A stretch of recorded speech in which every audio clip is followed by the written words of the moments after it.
COMELEC naghihintay na lang na mapirmahan ni Pangulong Marcos ang batas na nagtatakda ng petsa ng eleksyon sa Bangsamoro Parliament.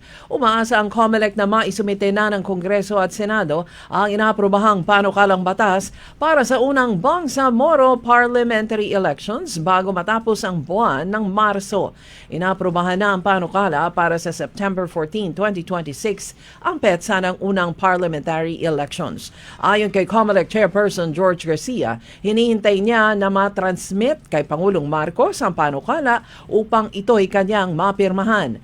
Pag napirmahan na ito ng Pangulo, ayon kay Garcia, agad nilang sinmulan ang printing ng Certificate of Candidacy para sa district representatives at sectoral organizations. Binigyan din ni Garcia na dapat may batas na upang masimulan ang mga gawain ng COMELEC na may kaugnayan sa halalan.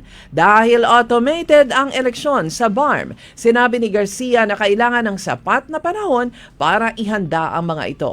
5 buwan na lang bago ang September 2026.